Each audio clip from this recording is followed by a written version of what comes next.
good evening, dear friends, and a very warm welcome to each and every one of you. Wherever you're listening from tonight, may be tucked safely under the blankets, curled up in your favorite quiet corner of the house, or perhaps lying somewhere peaceful while the world slowly quiets down outside. I'm so happy you're here with me. Take a slow, gentle breath in. Let your shoulders soften and drop. Maybe pull the blanket or duvet up just a little higher, and allow the day to quietly drift away. London fog lay thick upon the city that autumn evening. At 221 B. Baker Street, Holmes sat idle, craving challenge. Then came the urgent knock. Sir Reginald Hargrove found dead at his Mayfair mansion, poisoned in his locked study, with no apparent entry. Scotland Yard saw suicide, but Holmes saw a link. The golden umbrella, a priceless relic, vanished from the scene. One link in a chain that would bind a killer. The game is afoot. Chapter 1. The First Link. I set down these events as they occurred in the autumn of 1892, when the chill winds from the Thames carried the sharp scent of coal smoke and damp river mud through the gas-lit streets of London. My friend Sherlock Holmes had spent the day in one of his black moods, listless and silent, his Stradivarius violin untouched on the table beside scattered chemical apparatus, and the faint smell of strong tobacco lingering in the air. The coal fire crackled warmly in the grate of our sitting room at 221 B. Baker Street, casting dancing shadows across the Persian rug, while the bitter fog pressed against the window panes like an unwelcome guest refusing to leave. Mrs. Hudson's light footsteps sounded on the 17 stairs just as the mantel clock struck 7, followed by a firmer tread. She opened the door to admit Inspector Lestrade of Scotland Yard, his rough tweed overcoat still glistening with mist, his cheeks flushed from the cold night air. He removed his bowler hat, shaking off droplets that hissed faintly as they met the hearth, and gave us his customary brisk nod. "Evening, Mr. Holmes, Dr. Watson," Lestrade said, warming his hands at the fire. "I've a matter that might interest you. Sir Reginald Hargrove, the wealthy collector of curiosities, found dead this afternoon in his locked study at Hargrove House in Mayfair. No sign of violence, vial of poison on the desk. Door bolted from inside." Holmes straightened in his chair, his gray eyes gleaming with that peculiar, sudden light of interest. He steepled his long fingers beneath his chin and regarded Lestrade steadily. "Poison, you say? And Scotland Yard concludes suicide." He reached for his pipe, drawing upon it thoughtfully until a cloud of rich, pungent tobacco smoke rose to mingle with the damp, foggy aroma that still clung to the inspector's coat. Lestrade shrugged, settling into the worn leather armchair with a soft creak. "Appears so. Hargrove had heavy debts, business troubles mounting, but his wife swears it was murder, claims a priceless golden umbrella, a family heirloom from his Indian travels, has vanished from the study. Gold filigree, ivory handle, worth a small fortune. She insists someone took it and poisoned him to cover the theft." Holmes exhaled a slow plume of smoke. "Interesting. The game may be afoot after all." He rose abruptly. "We shall go at once." We descended to the 17 steps and hailed a hansom cab in the foggy street. The wheels clattered loudly over the cold cobblestones, the horses' hooves striking sharp rhythms, while distant foghorns moaned from the Thames, and Big Ben tolled heavily through the mist. Inside the cab, the leather seats felt smooth and icy to the touch, and the air carried a bitter taste of coal dust and wet wool. Hargrove House stood grand and somber on Brook Street, its windows glowing faintly with gaslight. Lady Hargrove met us at the door, her silk dress rustling softly, her eyes red-rimmed and swollen. She smelled faintly of lavender water mixed with the underlying carbolic soap of recent frantic cleaning. Without many words, she conducted us through the echoing hall to the study. The heavy oak door stood ajar now, its brass handle still cold under my fingers. Inside, the room was a collector's paradise, shelves lined with ancient vases and jade figurines, a thick Persian rug underfoot whose rough wool caught at my boots. Sir Reginald Hargrove lay slumped across his mahogany desk, his face ashen, a small empty vial beside his limp hand. A faint, unmistakable odor of bitter almonds, cyanide, hung in the still air, warring with the dying warmth of the low fire and the damp chill seeping from the sealed windows. Holmes moved at once to the body, his keen eyes darting everywhere. He lifted one of the dead man's feet gently and examined the sole of the polished shoe. "The first link, Watson," he said quietly, his voice almost reverent amid the crackling embers. "This reddish clay mud flecked with white chalk upon the heel. Such a distinctive mixture is found only near the riverfront excavations by Tower Bridge, not in the clean paved streets of Mayfair or St. James's." He set the foot down carefully. Yet Hargrove's own diary entry, which I have just glanced at, records that he spent the entire afternoon at his club in Pall Mall. The ground there is smooth macadam. No such soil could cling to his boots unless he ventured far from his stated path. Holmes's powers never ceased to astonish me, though looking back, I should have noticed the incongruity myself. To illustrate the principle, he drew a parallel from memory. I encountered almost identical evidence in the singular affair of the speckled band. There, the villain doctor, Roylott, claimed to have remained indoors all evening, yet the peculiar Surrey loam on his boots, rich black earth laced with chalk from the estate's lower meadows, betrayed his midnight prowlings through the garden to the ventilator shaft. No brushing or polishing could remove every trace. The ground itself became an accusing witness, forging an unbreakable link between alibi and crime. Earth remembers every step, Watson, and speaks truthfully when man lies. Thus, this humble mud forged the first strong link.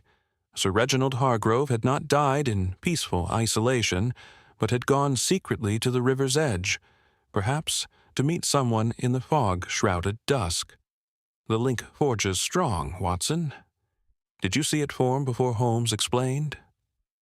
Holmes turned next to the glass display case on the wall. The golden umbrella was gone. Only faint scratches marred the brass latch, as though from a fine blade or pick. "Another link," he murmured, noting also a faint whiff of gunpowder near a mounted hunting trophy on the mantel. The umbrella's absence is no mere theft. It connects directly to the poison. Perhaps the handle concealed something deadly. Lady Hargrove, standing in the doorway, twisted her damp handkerchief. He treasured that umbrella above all his possessions. She whispered, her voice trembling like the rain now tapping against the window. "He said it carried luck from the east. Who would do this?" Holmes paced slowly before the fire, the floorboards creaking under his steps. "We have several persons of interest already. Yourself, madam, who inherits, your son Edmund, burdened by gambling debts, your daughter Eliza, recently scorned in love, the faithful butler Jenkins, the business partner Mr. Thorne, locked in financial dispute, and Lord Fairfax, a rival collector envious of rare items. As we left the house, the rain fell steadily, and mingling with the distant rumble of late traffic and the low moan of a foghorn. Back at Baker Street, we sat by the rekindled fire with hot tea, whose steam rose warmly against the night chill. Holmes reflected quietly. The umbrella was no ordinary trinket. Its disappearance binds theft to murder in ways yet unseen. The link was there, dear reader. Did you forge it before Holmes? What chain would you build from these first observations? Holmes saw two clear links. How many did you spot? The first link forged. The chain begins. Chapter 2. Forging connections. The morning following our visit to Hargrove House dawned gray and raw, with the thick autumn fog still clinging to the rooftops of Baker Street like wet wool. I rose to the familiar sounds of Mrs. Hudson's footsteps on the 17 stairs, bringing up a tray that carried the sharp, bitter aroma of strong coffee and the warm, yeasty scent of fresh toast. The coal fire had been freshly stoked and crackled cheerfully against the morning chill, while outside the window the distant clatter of hansom cabs on cobblestones mingled with the low, mournful foghorns from the river. Holmes was already dressed and pacing before the hearth, pipe in hand, the pungent tobacco smoke curling upward to join the faint, coal-dust odor that always lingered in our rooms. His gray eyes were bright with purpose. The lethargy of the previous days had vanished entirely. "We must follow the links where they lead, Watson," he declared, tapping the stem of his pipe against his palm. "The mud on Hargrove's boots points to the riverfront. The missing umbrella points to motive. Today we shall visit the most likely persons of interest and see which connections hold and which snap." Our first call was upon Edmund Hargrove, the deceased's eldest son, at his modest lodgings in Chelsea. The hansom rattled briskly along the King's Road, wheels rumbling over uneven stones, the cold air rushing past the open flaps and carrying the damp, earthy smell of the nearby river. Edmund received us in a small sitting room, where the fire burned low, the air heavy with stale tobacco and the faint leather scent of worn armchairs.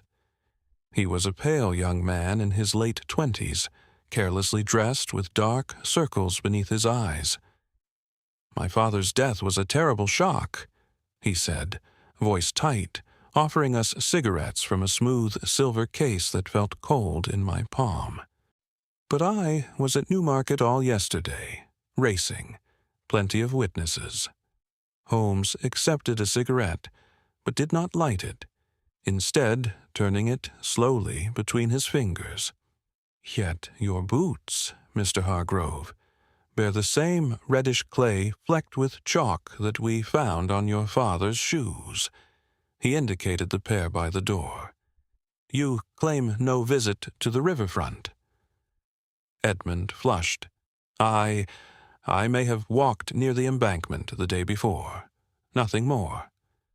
"A link forms, Watson," Holmes murmured as we departed, the door closing behind us with a solid thud. The same distinctive mud on father and son.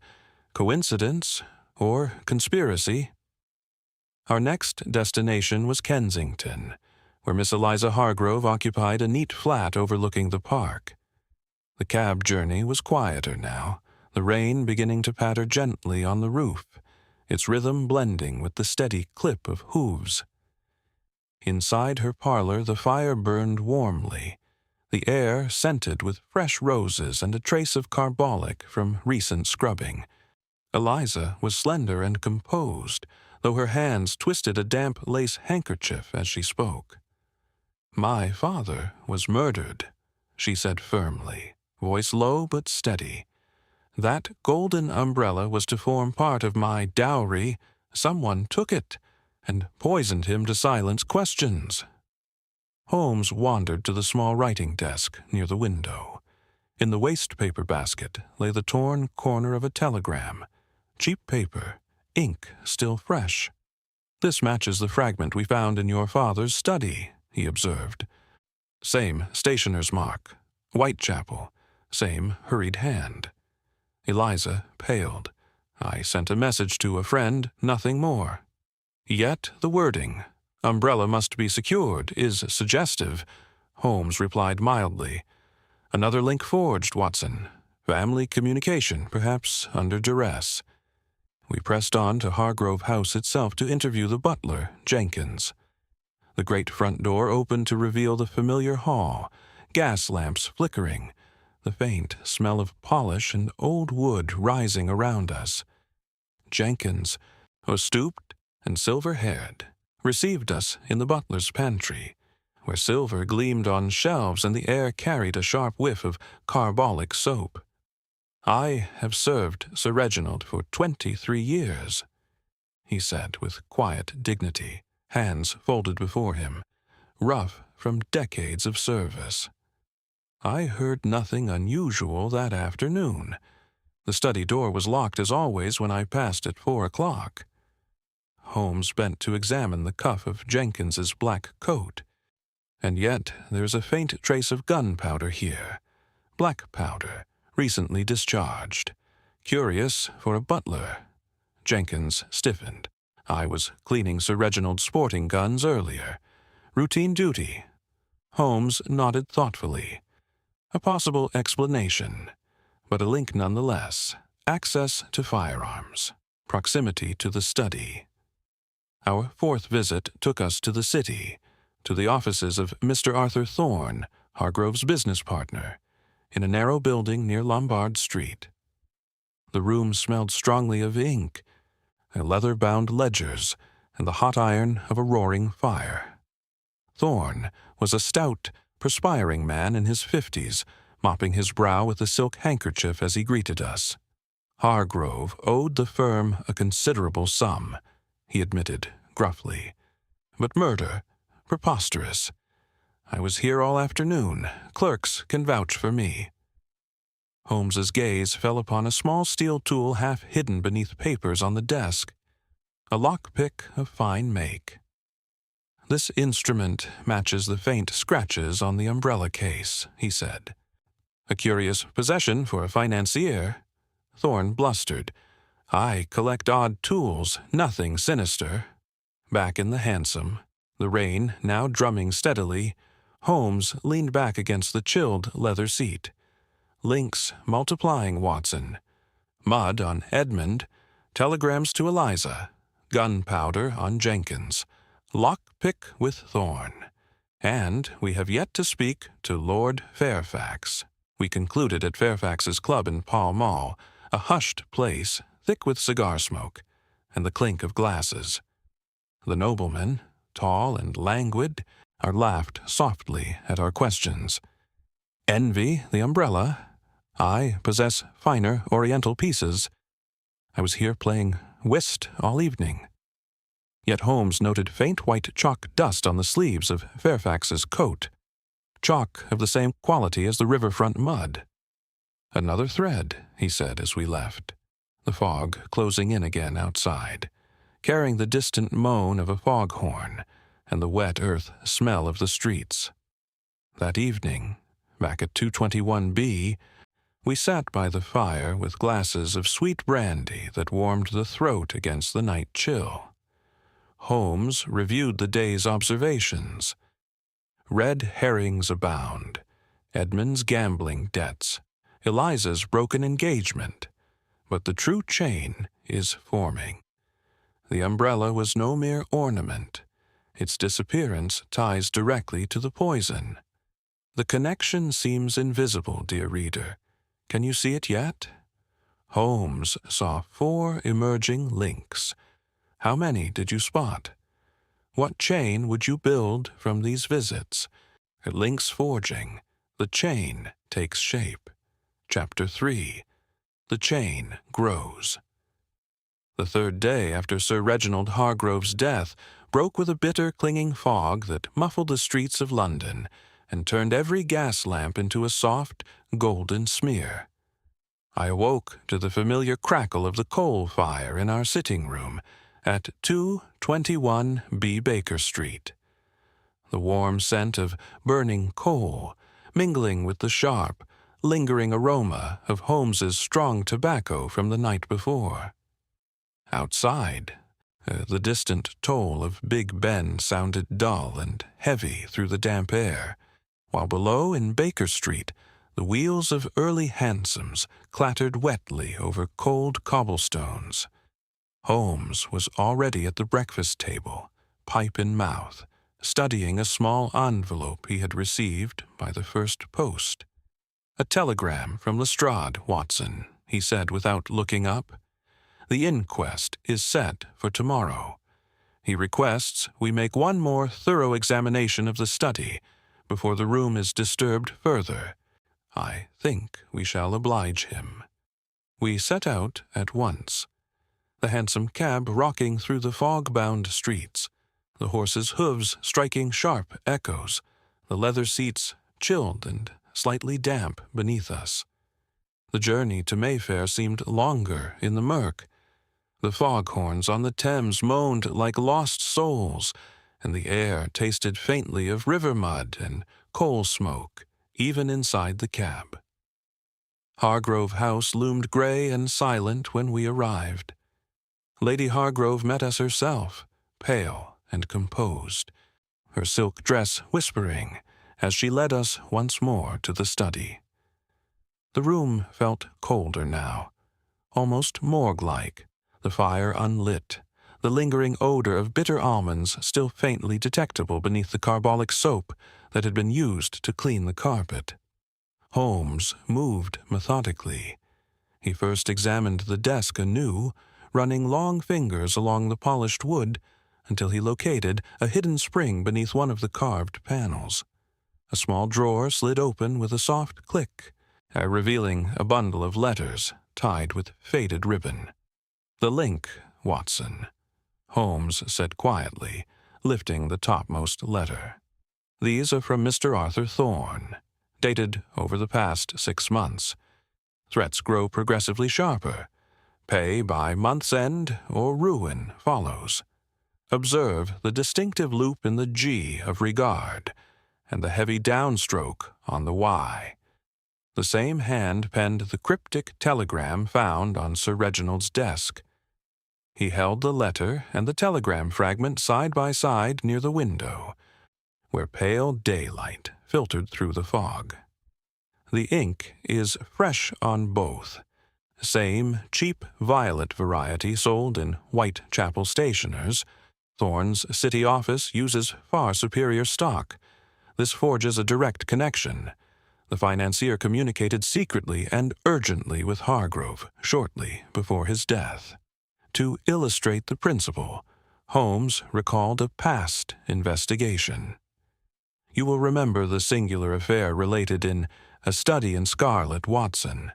Jefferson Hope, the avenging cabman, left no obvious trace at the scenes of his poisonings, yet the same peculiar reddish-brown ink stain appeared on the cuffs of his coat and in the forged letters he sent to lure his victims. That ink, traced to a small supplier in Brixton, linked the American vendetta across an ocean and 20 years. Each stain was a link, each forged note a hammer blow in the chain of evidence. Observation turns trifles into testimony, and here the ink does the same. Thus, Thorne stands bound more tightly to the crime. The link forges strong, Watson. Did you see it form? Holmes next turned to the poison vial itself, now carefully wrapped and set aside by the police. He unwrapped it, holding the small glass to the light. The interior bore faint smudges, partial fingerprints. "Another link," he murmured. These ridges match the calloused pattern of Jenkins's right thumb and forefinger. The butler handled this vial recently, after it was emptied, perhaps, or in placing it for the tableau of suicide. Outside, in the small walled garden behind the house, the ground was soft from recent rain. Holmes knelt, heedless of the damp soaking his knees, and studied a line of footprints leading from the study's French window to the side gate. The prints were small, narrow, heeled. Feminine, Holmes observed, Eliza's size or very near it. Yet see here, the stride is hesitant, the toes turned inward, as though the walker carried something heavy and awkward. We followed the trail to the gate, where it abruptly ended against a brick wall. No exit, no ladder marks. A red herring, Holmes said with a faint smile. Someone wished us to believe Eliza left the house that way. The prints were made deliberately, perhaps by Eliza herself, wearing borrowed shoes a size too large. Weak link, easily broken. Back inside, Holmes crouched before the fireplace. Among the ashes lay several tiny fragments of gold filigree, blackened but unmistakable, and a sliver of ivory. Crucial evidence, he declared. The golden umbrella was broken and partially burned here. Why destroy a treasure worth thousands unless it concealed something damning, such as a hollow handle containing the cyanide itself? He rose, brushing ash from his hands. The chain grows, Watson. River mud on Hargrove's boots leads to a clandestine meeting. Thorns, threatening letters, and matching telegram place him at the center of pressure. Jenkins's fingerprints on the vial suggest that he arranged the scene. Eliza's forged footprints attempt misdirection. The burned umbrella binds theft to murder in one deadly act. We returned to Baker Street as the fog began to lift slightly, the afternoon light pale and watery. Over hot tea, its steam rising warmly against the lingering chill, Holmes reflected by the fire. He drew another parallel, this time to the strange case of the Hound of the Baskervilles. There, Watson, a supernatural hound was said to roam the moor, yet the phosphorescent paint on its flanks, traced to a London chemist, linked legend to science. The glowing compound, the moor mud caked on Stapleton's boots, the forged letter luring Sir Henry, all forged an unbreakable chain from superstition to calculated murder. Myth crumbled before observation. Here, too, the umbrella's destruction reveals design, not accident. The chain grows stronger, dear reader. Holmes spotted 5 links now. How many did you spot? Before he explains further, what does this new evidence chain tell you? The connection seems clearer now. Can you see it? Outside, rain began again, tapping softly against the windows, while the fire crackled and the scent of damp wool rose from our coats hung by the hearth. The chain grows stronger. Logic binds. Chapter 4. Testing the Links. By the 4th morning, the fog had thinned to a pale veil over London, though the air still carried the sharp bite of coal smoke and the distant, damp smell of the Thames. I rose to find Holmes already at work in our sitting room at 221B Baker Street, the coal fire crackling brightly, his pipe sending up curls of strong tobacco that mingled with the bitter steam rising from Mrs. Hudson's coffee. The mantel clock ticked steadily. Big Ben's chimes rolled faintly through the open window, along with the clatter of early hansoms on the wet cobblestones below. "Today, Watson," Holmes announced, setting down a fresh sheet of notes, "we test the links we have forged. Some will hold firm under pressure. Others will shatter like brittle iron. Only the true chain will remain." Our first test concerned Edmund Hargrove's alibi at the Newmarket races. We took a hansom to Victoria Station, then the train southward, the carriage swaying rhythmically, seats of worn leather cool against our backs. The journey passed amid the scent of coal from the engine and the faint, metallic taste of steam on the tongue.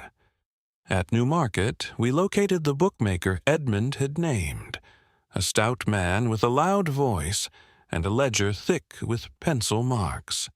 "Aye, young Hargrove was here," the man confirmed, scratching his chin. "Placed a wager on the 2:30, lost £10. Saw him clear as day." Holmes produced the race card ticket Edmund had shown us. "This ticket is stamped for yesterday's meeting, yet the ink is barely dry, the perforations too crisp. Forged overnight, I fancy." The bookmaker peered closer, frowned, and muttered an oath. The alibi link cracked and fell away. We returned to London without delay, the train's wheels rumbling over the tracks like a drumbeat. Our second test took us back to Kensington and Eliza Hargrove's flat. The parlor fire burned warmly now, roses still perfuming the air, though a faint trace of carbolic lingered from recent cleaning. Eliza received us with calm dignity, offering tea whose heat warmed our chilled hands. "You doubt my movements?" she asked quietly. Holmes set the torn telegram fragment on the table between us. "This message, 'Umbrella must be secured tonight,' was sent from Whitechapel Station at 3:30, the very hour you claim to have been taking tea with Mrs. Langford here in Kensington."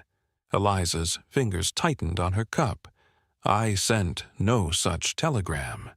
Yet the hand matches yours. Same slant, same flourish on the S." Holmes paused. "However, the messenger boy's description, a lady in a gray cloak with a veiled hat, does not quite fit your usual attire. Someone borrowed your writing style. The link to direct involvement weakens." Eliza exhaled slowly. "Then I am cleared." "For the moment," Holmes replied. "Motive remains, but opportunity recedes." We moved next to Hargrove House to confront Jenkins the butler once more. The hall smelled of polish and old wood. Gas lamps hissed softly. Jenkins stood in the pantry, silver cloth in hand, the sharp scent of metal polish rising around him. "The gunpowder on your cuff," Holmes began without preamble. "Sir Reginald's Purdy shotgun, sir," Jenkins answered steadily. "I cleaned it that morning, as instructed. He intended to shoot at his club the following week." Holmes produced a small magnifying lens and examined the cuff anew. The residue is fresh, black powder, not smokeless. Yet the shotgun uses cartridges. This powder came from loose grains, perhaps a percussion cap or a signal pistol. He looked up. Still, it might be innocent. The firearms link holds, for now, but does not tighten. Our fourth rapid test brought us to the city and Mr. Thorne's Lombard Street office. The room was stifling, the fire roaring, the air thick with ink, leather, and the man's nervous sweat. Thorne mopped his brow as Holmes laid the small steel lockpick on the desk. "This matches the scratches on the umbrella case," Holmes said. Thorne blustered. "A gentleman collects curiosities, tools included." Yet this pick bears traces of brass filings, gold alloy to be precise. Holmes lifted it to the light. "Fresh filings. You forced the case, Mr. Thorne. But did you administer the poison?" Thorne paled, but said nothing. The tool link held firm, though motive alone did not yet bind him completely. We concluded the day's trials at Lord Fairfax's club in Pall Mall. The air was heavy with cigar smoke, the clink of glasses and low murmur of voices providing a steady background. Fairfax lounged in a deep armchair, brandy in hand, his coat draped nearby. "The chalk dust on your sleeves," Holmes observed. "From handling drawings, my collection includes many sketches in chalk," Fairfax replied smoothly. Holmes rubbed a pinch between his fingers. "This is not artist's chalk. It is construction chalk from the Tower Bridge Works, the same mixture as the river mud on Hargrove's boots. You were near the excavations recently." Fairfax laughed shortly. "I inspected a property there, purely business. Yet no record exists of such a visit in your diary or among your staff." Holmes set the dust aside. "As the chalk link breaks here, coincidental, not causal, envy of the umbrella remains, but evidence does not chain you to the study."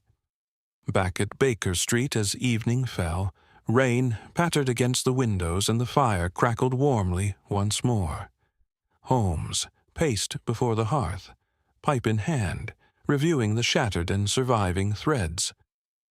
Edmund's alibi, forged, broken. Eliza's telegram, imitated, not sent by her hand, link weakened. Jenkins's powder, explainable, not damning.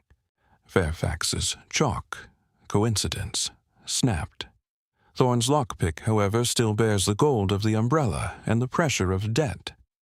The true chain emerges more clearly now. The weak links had shattered one by one under scrutiny. Yet several strong strands remained, twisting tighter around a single figure. Holmes paused, eyes gleaming in the firelight. Thorne pressed Hargrove hardest. The umbrella concealed something. Poison, perhaps, or proof of fraud. The destruction in the grate was hasty. We draw nearer. Dear reader, many threads seemed promising at first. Did any deceive you as they did me? Holmes tested 6 links today. How many held when you imagined the pressure? What chain would you consider strongest now? Weak links shattered. The true chain emerges. Chapter 5. The chain tightens. The afternoon of the 4th day turned suddenly urgent. We had scarcely returned to Baker Street from our testing of alibis when a sharp rap sounded at the sitting-room door. Mrs. Hudson admitted, a breathless young constable from Scotland Yard, his uniform damp with mist, cheeks flushed from running through the streets. The coal fire crackled steadily behind us, throwing warm light across the Persian rug, while outside the window the fog had begun to thicken again, carrying the familiar damp earth scent of the Thames mingled with coal smoke. "Mr. Holmes, sir?" The constable panted, saluting awkwardly. "Inspector Lestrade sends word. Mr. Arthur Thorne has bolted from his Lombard Street office, left in a hurry an hour ago, bag in hand, heading east toward the docks. Lestrade fears he means to take ship tonight. He asks you to come at once." Holmes's eyes gleamed with that peculiar predatory light. He sprang to his feet, already reaching for his ulster and deerstalker. "The game is truly afoot now, Watson. The chain tightens. Thorne feels the links closing. He seeks to break free. We must not let him." We descended the 17 steps, 2 at a time, and hailed the first hansom we saw. The cab lurched forward, wheels clattering loudly over the wet cobblestones of Baker Street, the horses' hooves striking sharp, urgent rhythms. Inside, the leather seats were cold and slick with condensation. The air tasted faintly of wet wool and the bitter coal dust that drifted in through the flaps. Big Ben tolled heavily, somewhere behind the fog, as we rattled eastward, the distant fog horns moaning like warnings from the river. Lestrade met us near the custom house. his face grim beneath the brim of his bowler. "He took a cab toward the West India docks," he said, voice low. "We've men watching the main gates, but the place is a maze. Warehouses, alleys, ships loading in the murk. If he boards before we find him, he'll be halfway to Rotterdam by dawn." Holmes nodded once. "Then we pursue on foot. Lead on, Inspector." We plunged into the labyrinth of docks. The fog so dense now that gas lamps appeared only as soft halos of yellow. The air grew thicker with the smells of tar, wet rope, river mud, and the faint gunpowder scent of ships' signal flares. Our boots squelched on the slick paving stones. Cold droplets beaded on my mustache and chilled the back of my neck. Footsteps echoed strangely, our own, those of dock laborers, the occasional clatter of a crate being shifted. Holmes moved with uncanny certainty, pausing now and then to study scuff marks in the mud, or a dropped cigar end still glowing faintly. Fresh footprints, size 10, hobnailed boots, hurried stride, he murmured. "He is close. This way." We turned down a narrow alley between towering brick warehouses, the walls damp and rough under my gloved hand. A rat skittered across our path. Somewhere a ship's bell clanged dully. Then, ahead in the gloom, a figure detached itself from the shadows and broke into a run. Thorne, unmistakable in his heavy overcoat, Gladstone bag swinging. "Stop! Police!"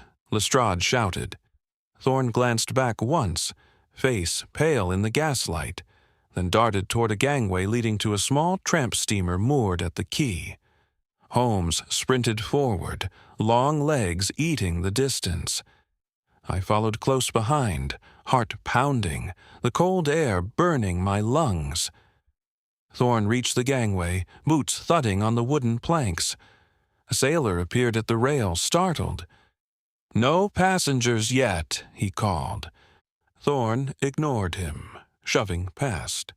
Holmes reached the foot of the gangway just as Thorne gained the deck. In one fluid motion, Holmes vaulted the rail, landing lightly beside the fugitive. Thorne whirled, hand diving into his coat pocket. A small revolver glinted in the fog-diffused light. "Stay back," Thorne snarled, voice hoarse with desperation. "I'll shoot." Holmes stood motionless, hands raised slightly. "You will not, Mr. Thorne. The hammer is not cocked, and your finger trembles. Besides, murder aboard a British vessel in sight of the yard would seal your fate far more surely than anything you have done already." Lestrade and 2 constables pounded up the gangway behind us, boots thundering on wood. Thorne's eyes darted wildly. For a moment it seemed he might fire. Then his shoulders sagged. The revolver clattered to the deck. Holmes stepped forward calmly and kicked the weapon aside. "Search him," he said to Lestrade. In Thorne's inside pocket they found a small oilskin pouch. Holmes opened it carefully. Inside lay several fragments of ivory and gold filigree, the remains of the golden umbrella's handle, and a tiny glass phial stoppered with wax, still containing a few grains of white powder. "Cyanide," Holmes confirmed, sniffing cautiously. "And observe the residue on the ivory, traces of the same bitter almond odor. The handle was hollow, Watson. The umbrella was never a mere heirloom. It was a smuggling device, perhaps for jewels or documents, or, in this case, a poison. Thorne forced the case, extracted the contents, then poisoned Hargrove with the very toxin he had intended to sell or use elsewhere." Thorne slumped against the rail, rain dripping from his hat brim. "He was going to ruin me," he muttered. "The debts, the threats. I only meant to take the umbrella as security. But he laughed at me, said he'd expose my forgeries. I forced the poison down his throat when he turned away. The confession came in broken phrases, punctuated by the creak of the ship and the lap of water against the hull. Lestrade snapped the handcuffs on with a metallic click that sounded final in the fog. Holmes stood back, watching silently as Thorne was led away. To me, he said quietly, "The chain tightens, Watson. No escape now." Later, back at Baker Street, the fire burned hot against the night chill. Over brandy that tasted sweet and warming on the tongue, Holmes reflected on a parallel case. "You recall the sign of 4, Watson? There, too, pursuit ended on the Thames, Jonathan Small and his wooden-legged companion fleeing in a steam launch, the Agra treasure the prize. Mud from the riverbank clung to their boots, each speck a link tracing back to the mutiny in India. Greed forged their chain, observation broke it. Here, debt and desperation forged thorns. The umbrella's secret handle was the final link that bound him to murder. Dear reader, the chase through the fog must have set your pulse racing. Did you anticipate Thorne's flight? Holmes saw the decisive link in that oilskin pouch. Did you foresee the hollow handle? What would you have done when the revolver appeared? The chain tightens. No escape now. Chapter 6. Links to the Past. With Arthur Thorne safely in custody at Scotland Yard, the fog that had shrouded London for days finally began to thin on the 5th morning. I awoke to a pale sunlight filtering through the curtains of our sitting room at 221B Baker Street. The coal fire already burning low and steady, its warm glow contrasting the crisp chill that still clung to the window panes. The familiar scent of Mrs. Hudson's breakfast, strong coffee with its bitter edge and warm buttered toast, drifted up the 17 stairs, mingling with the faint, lingering aroma of Holmes's pipe tobacco from the night before. Holmes sat at the table surrounded by papers.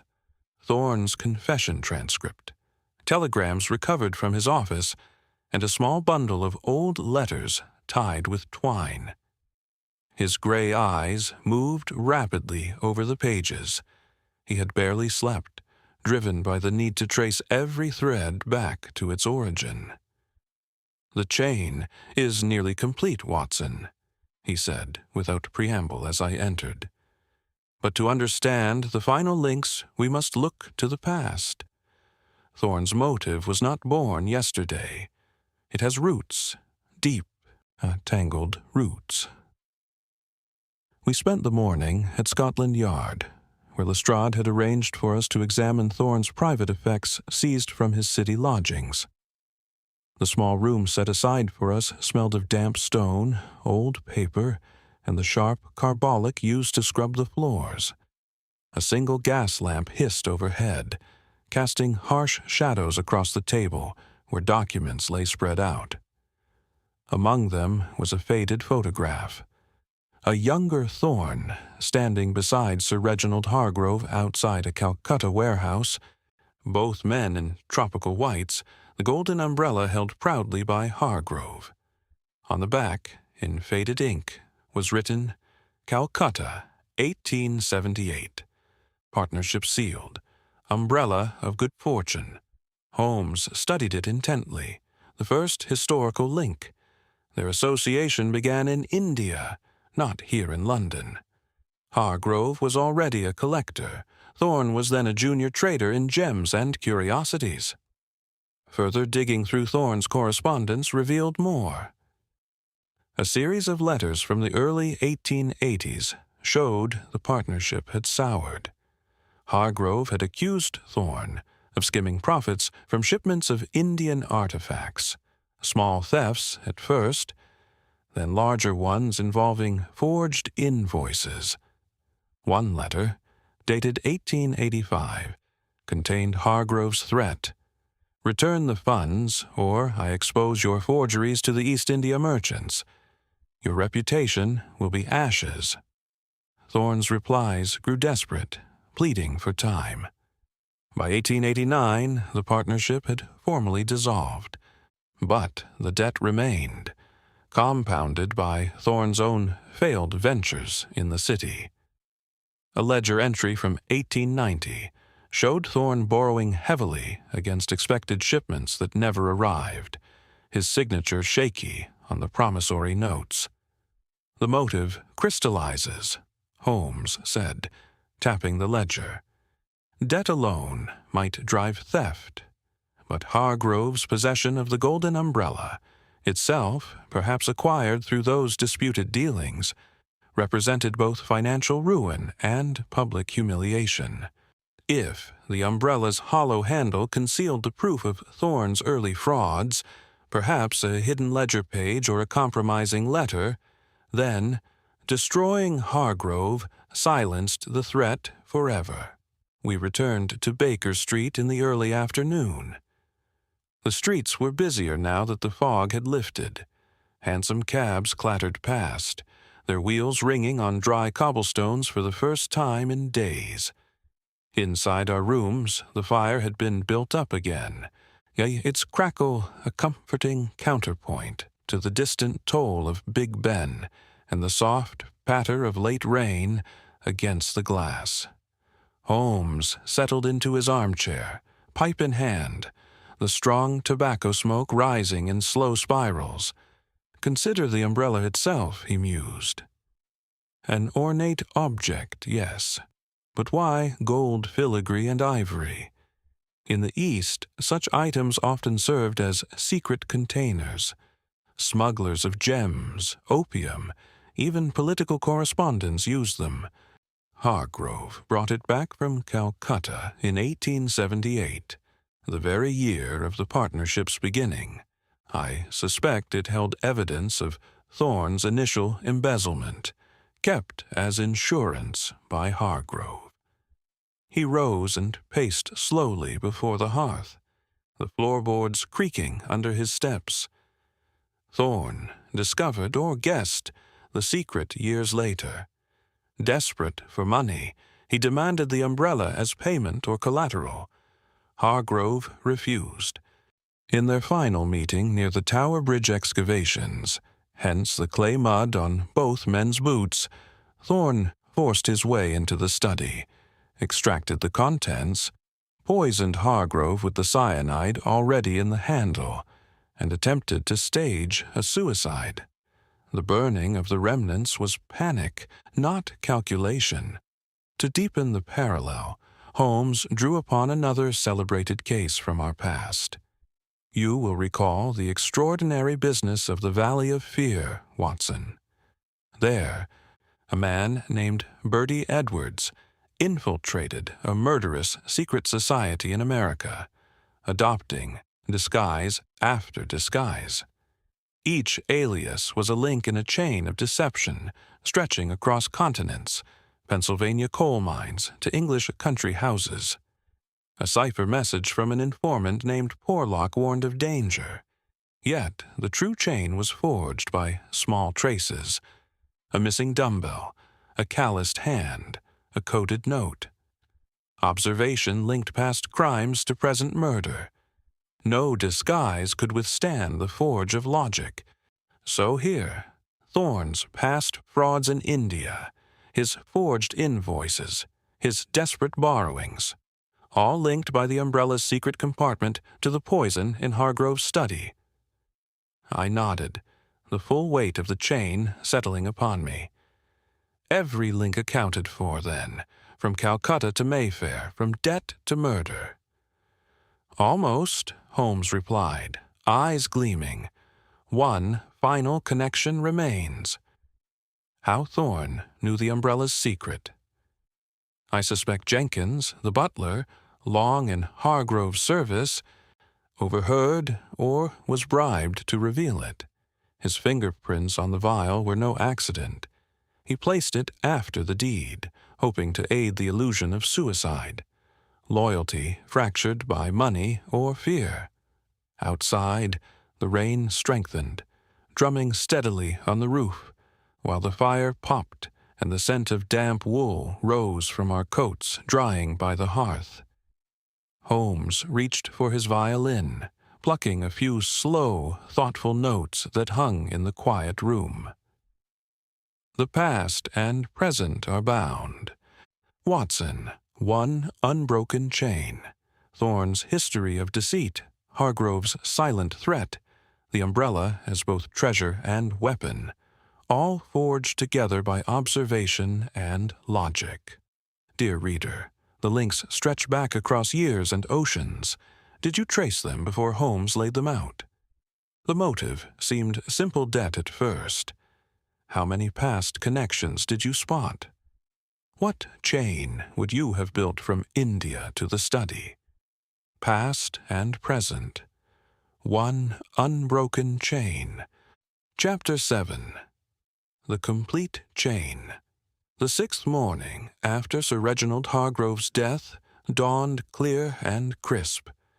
The first true sunlight in days, flooding through the windows of 221B Baker Street. The coal fire burned steadily, its warmth welcome against the lingering autumn chill, while the faint scent of Mrs. Hudson's strong coffee and toasted bread drifted up the 17 stairs. Holmes stood by the hearth, pipe in hand, the strong tobacco smoke curling lazily upward as he reviewed his notes one final time. Today the chain is presented in full, he said quietly. Every link forged, tested, and proven. We shall summon the principals to this room at 3 o'clock. Lestrade will bring Thorne from the cells. The others will come of their own accord, curiosity, fear, or hope of vindication. By 3, the sitting-room was crowded. Lady Hargrove sat rigid on the sofa, hands clasped in her lap, her silk gloves smooth against each other. Edmund and Eliza stood near the window, faces pale. Jenkins, the butler, waited by the door, posture erect but eyes uneasy. Lord Fairfax lounged in an armchair affecting boredom, while Inspector Lestrade stood beside the handcuffed Arthur Thorne, who sat slumped, eyes fixed on the carpet. Holmes paced slowly before the fire, the floorboards creaking softly under his steps. The gas lamps had been lit early against the shortening afternoon. Their soft hiss mingled with the crackle of coals and the distant toll of Big Ben. Gentlemen and ladies, Holmes began, voice calm and measured. The death of Sir Reginald Hargrove was no suicide. It was murder, deliberate, calculated, and betrayed by every trifling detail the criminal overlooked. I shall now lay before you the complete chain of evidence, link by link. He turned first to the physical traces. We begin with the mud. Reddish clay flecked with white chalk clung to Sir Reginald's boots, soil found only near the Tower Bridge excavations. Yet his diary claimed he spent that afternoon at his club in Pall Mall, where no such earth exists. This link placed him at the riverfront, meeting someone in secret. The same mud appeared on Thorne's boots, recovered from his lodgings. Proof he too was there.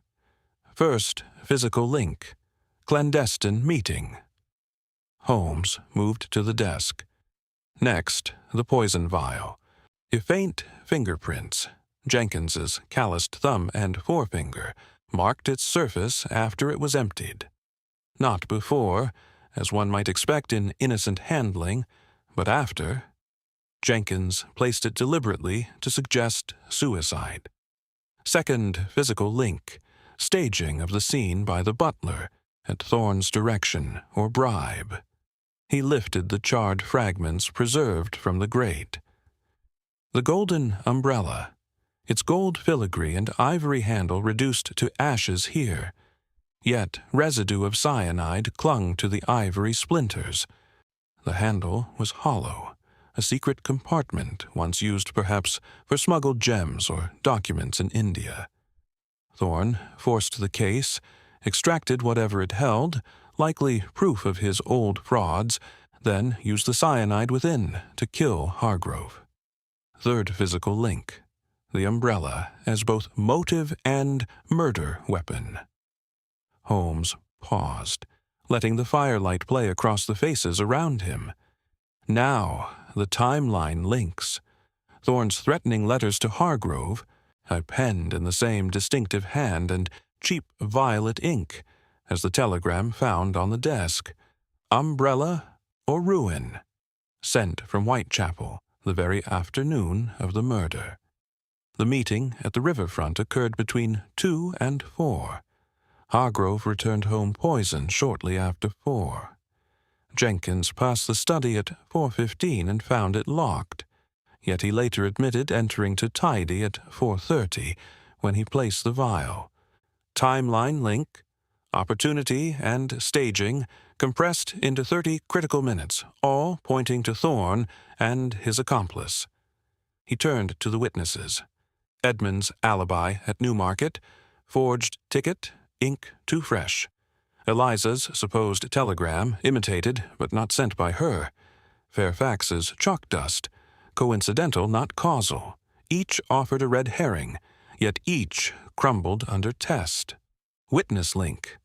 False trails laid to confuse but none held when pressed. Motive came next. Thorne's debt to Hargrove dated to their Calcutta partnership in 1878. Forged invoices, skimmed profits, threats of exposure. The umbrella, brought back that same year, likely contained incriminating proof Hargrove kept as leverage. When Thorne, ruined by failed city ventures, demanded it as collateral, Hargrove refused. Motive link. 20 years of resentment culminating in murder to silence exposure and seize the relic. Finally, Holmes stepped to the center of the room. The last connecting link. Thorne's confession aboard the tramp steamer at the West India docks. He admitted forcing the poison down Hargrove's throat after the struggle in the study, then burning the umbrella in panic. The hollow handle's secret, known to him through Jenkins, who had long ago overheard Hargrove speak of it, was the fatal thread that bound every other link together. Thorne lifted his head at last, voice hoarse. "I never meant. I only wanted the proof destroyed. He laughed at me, said I'd end in debtor's prison. I lost control." Lestrade stepped forward. "Arthur Thorne, I arrest you for the murder of Sir Reginald Hargrove." The handcuffs clicked again, sharper this time. Lady Hargrove exhaled slowly, a sound of relief. Edmund placed a protective arm around Eliza. Jenkins bowed his head, shame etching his lined face. Fairfax rose without a word and left. Holmes stood silent a moment, watching the group disperse. Then he turned to me, eyes gleaming with quiet satisfaction. "Every link accounted for, Watson. The chain is complete. Dear reader, the full chain lies before you now: mud, fingerprints, ashes, ink, timelines, debts, confession. Did you see each link slot into place before Holmes named it? How many red herrings deceived you along the way? What single link do you think sealed Thorne's fate beyond doubt? Every link accounted for. The chain complete." Chapter 8. Justice in Chains. The arrest of Arthur Thorne took place that same evening, as the sun dipped behind the chimneys of London, casting long shadows across the fog-damp streets. Scotland Yard had arranged for the formalities to occur at the Bow Street police station, a grim, gaslit building whose stone walls seemed to absorb the last light of day. I accompanied Holmes and Inspector Lestrade in a police van that rattled over the cobblestones of the Strand, the iron-rimmed wheels clanging sharply, the cold air inside thick with the smells of damp wool, horse sweat, and the faint metallic tang of the handcuffs. Thorne sat between two constables, wrists bound in front of him, head bowed. The journey from Baker Street had been silent. No one spoke above the creak of the springs and the distant toll of Big Ben marking the hour. When we arrived, the heavy doors of the station swung open with a groan, releasing a rush of warmer air laced with carbolic soap, old ink, and the ever-present coal smoke from the station's own fireplaces. Lestrade led the way to the charge room, a narrow space lit by two hissing gas mantles. A sergeant at the high desk looked up, pen poised over the charge book. Thorne was brought forward. The constable removed his hat, revealing hair damp with sweat and disarray. "Arthur Thorne," Lestrade intoned formally, voice echoing off the tiled walls. "You are charged with the willful murder of Sir Reginald Hargrove on the afternoon of the 15th of October, by administering poison with intent to kill. You have already made a statement in the presence of witnesses. Do you wish to add anything before this is entered?" Thorne lifted his head slowly. His face, once ruddy with the city bluster, now appeared gray and hollow in the harsh light. For a long moment he said nothing. Then his shoulders began to shake. I did not mean for it to end this way," he whispered, the words cracking like dry wood. "He mocked me, 20 years of partnership, and he laughed in my face, called me a petty thief, said the umbrella would ruin me if I pressed him. I only wanted the proof inside it, the old ledger page he kept hidden there. When he turned away, I forced the poison from the handle into his mouth. He struggled, but it was quick.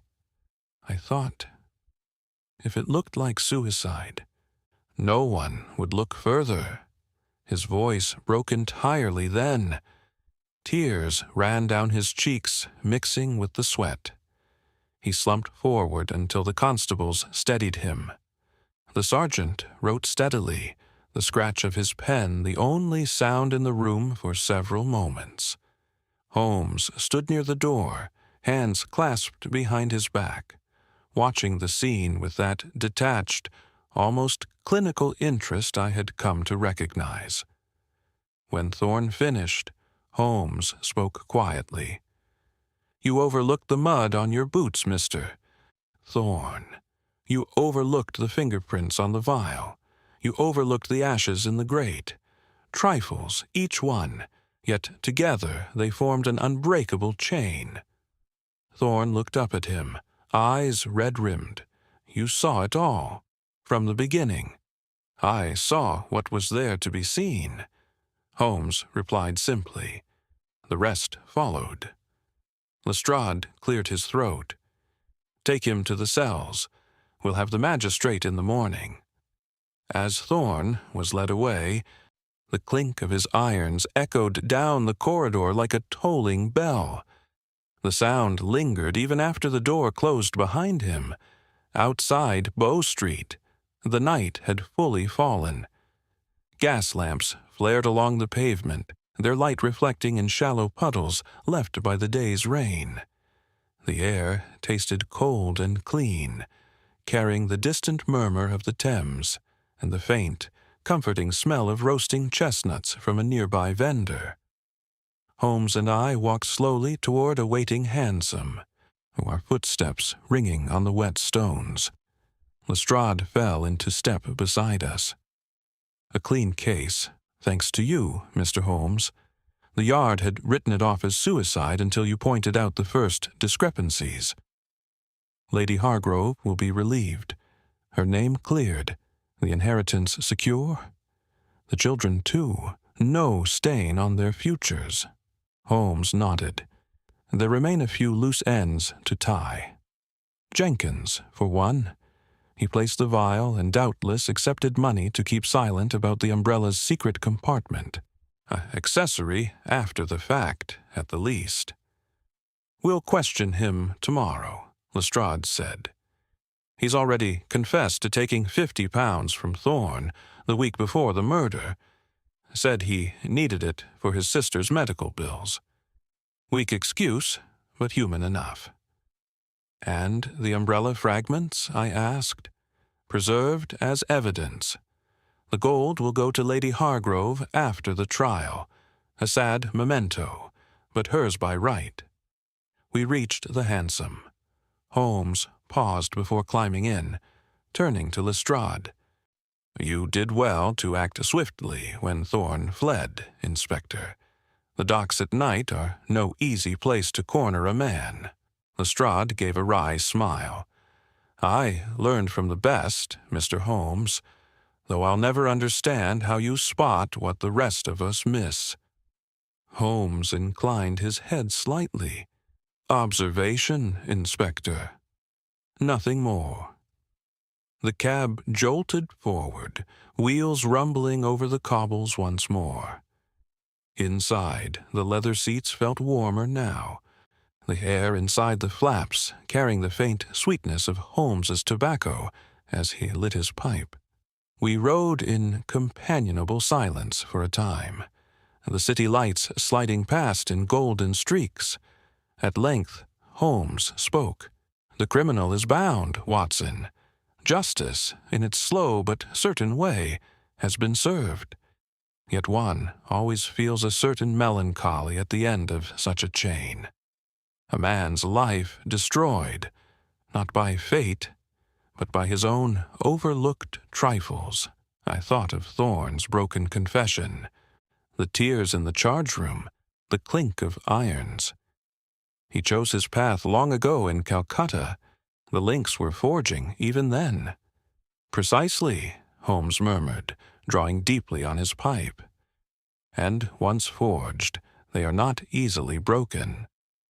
Back at Baker Street, Mrs. Hudson had kept the fire burning bright.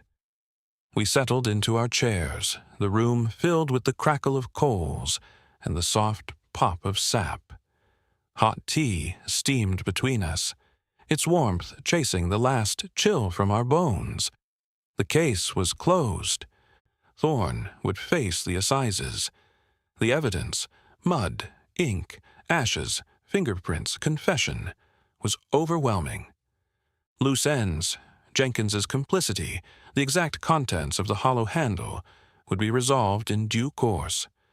London's fog would roll in again, hansoms would clatter through the streets, gas lamps would flicker, but one small corner of darkness had been illuminated. The criminal bound. Justice served. Chapter 9. Links restored. The weeks following Arthur Thorne's arrest passed in a quiet, methodical procession through the machinery of justice. London's fog returned in earnest as November deepened, wrapping the city once more in its damp, coal-scented embrace. Yet, inside the courts and drawing rooms a different atmosphere prevailed, one of gradual restoration. The preliminary hearing at Bow Street Magistrates' Court took place on a chill Tuesday morning. The room smelled of old varnish, ink, and the faint carbolic that clung to the policemen's uniforms.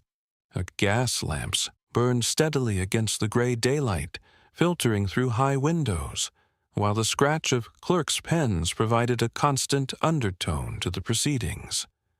Thorne appeared in the dock, gaunt and subdued, his once fine coat now hanging loosely on his frame. He entered no plea. His counsel advised silence until the assizes, but the evidence was presented in summary.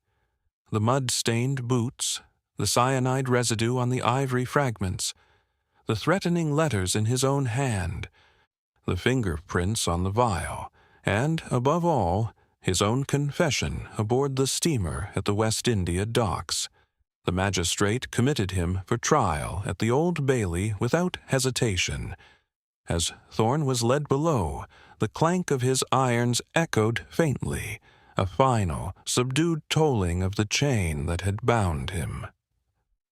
Back at 221B Baker Street that afternoon, Holmes and I sat by the fire with Lady Hargrove and her children. The coal crackled warmly, chasing the chill from the room. Mrs. Hudson had brought up a tray of hot tea, whose steam carried the comforting scent of bergamot and the faint bitterness of strong leaves. Lady Hargrove's silk dress rustled softly as she accepted a cup, her hands steadier now than they had been on the night of the murder.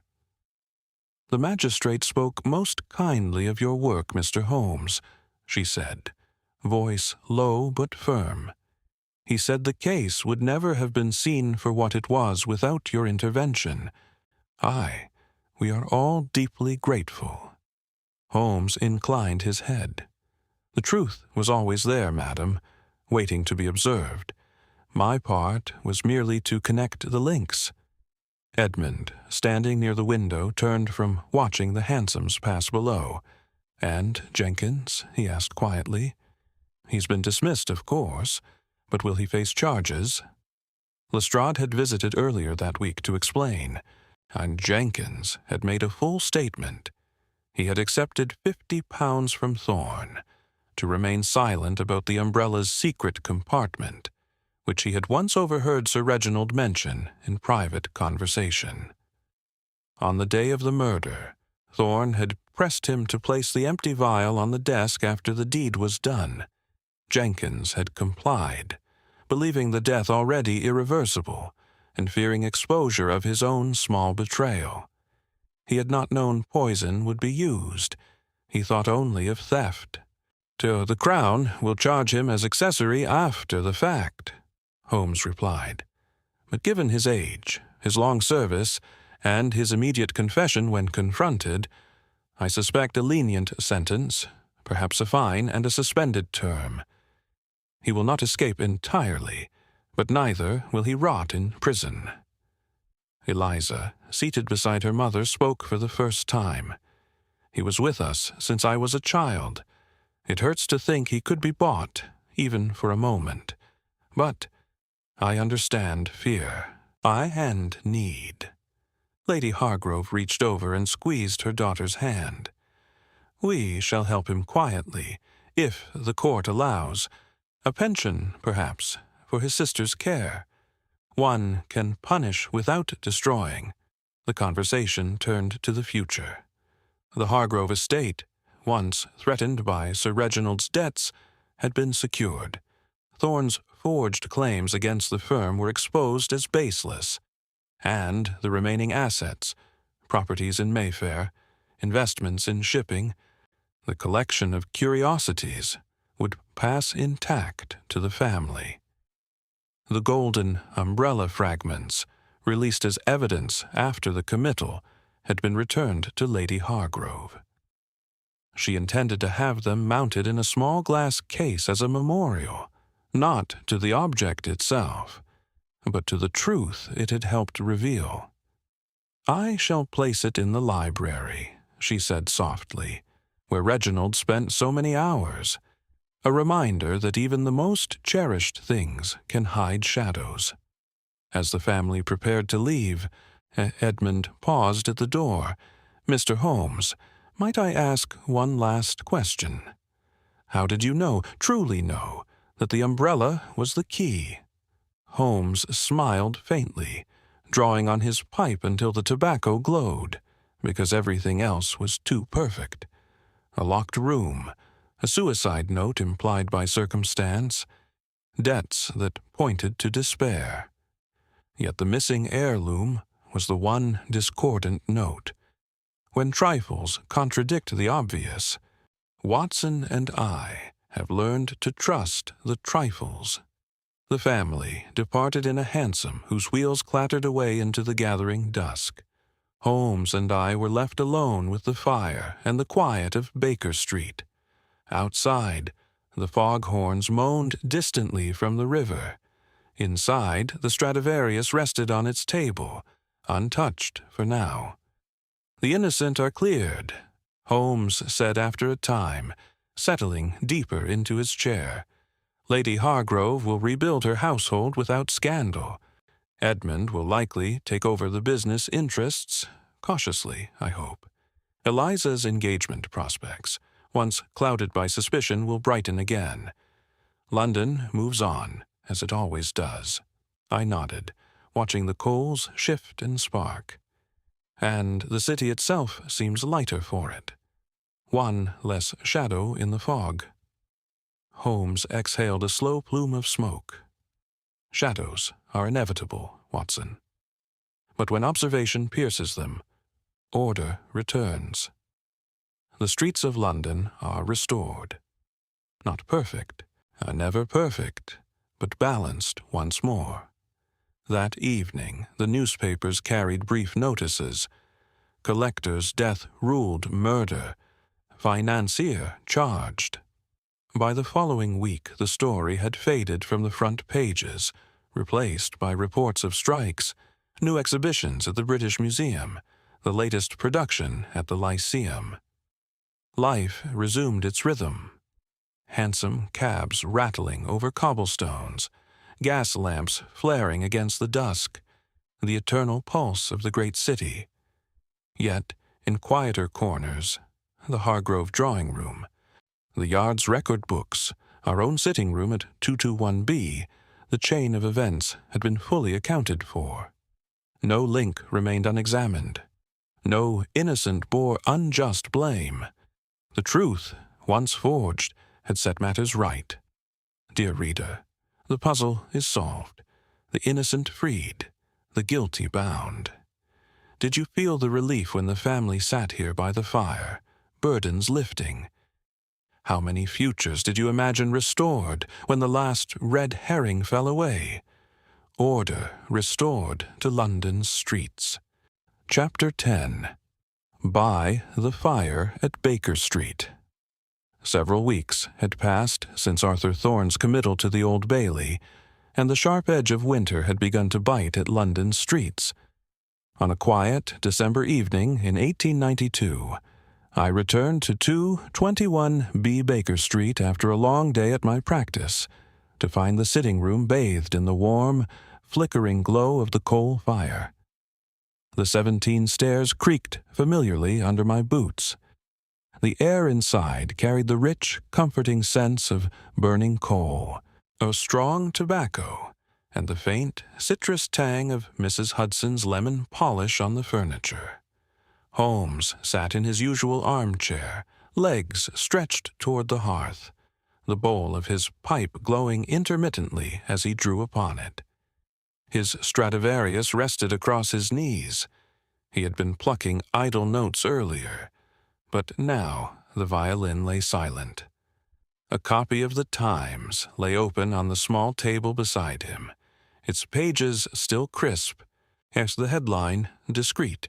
Financier sentenced for Mayfair murder. Death sentence commuted to penal servitude. The case had concluded swiftly. Public interest had waned, as it always does when the sensational gives way to the inevitable.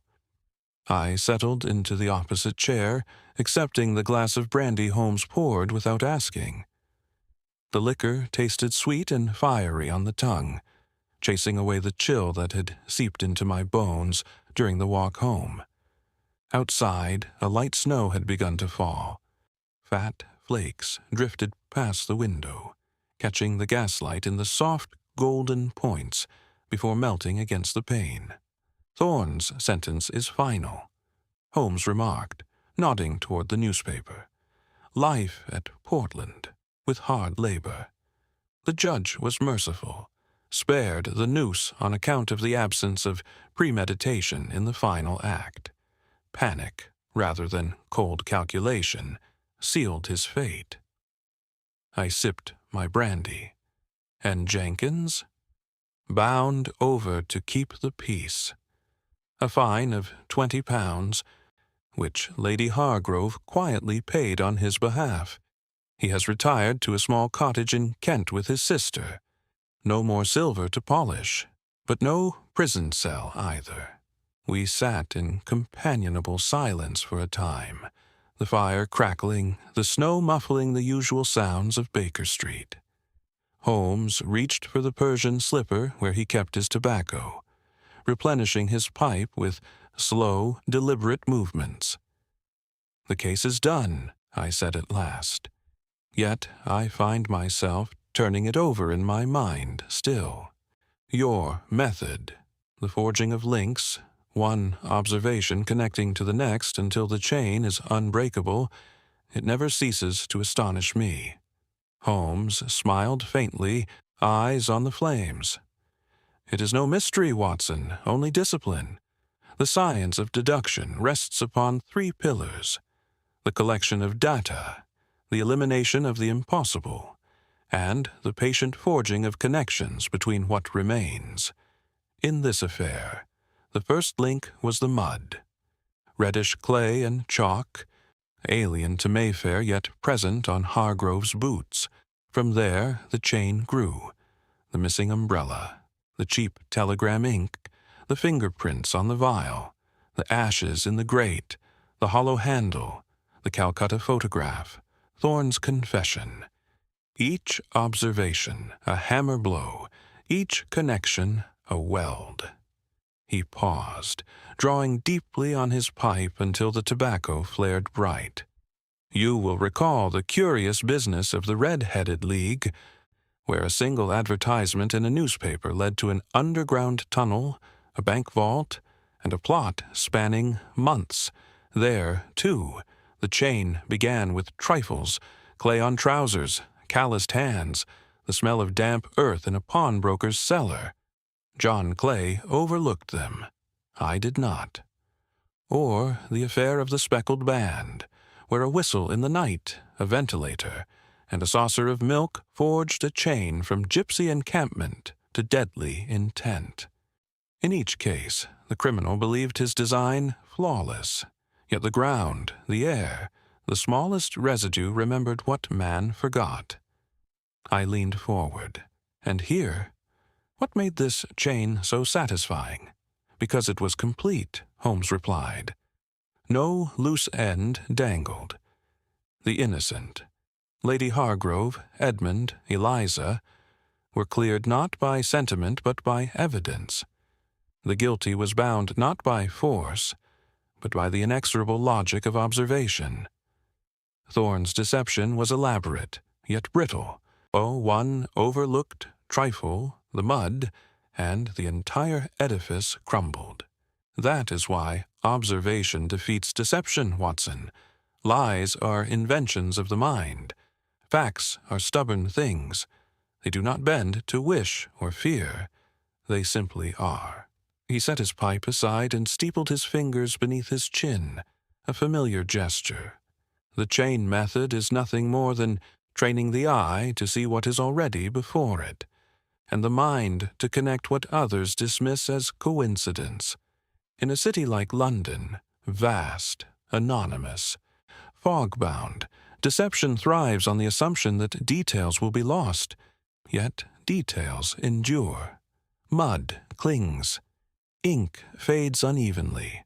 Ashes retain their scent. A hollow handle hides more than ornament.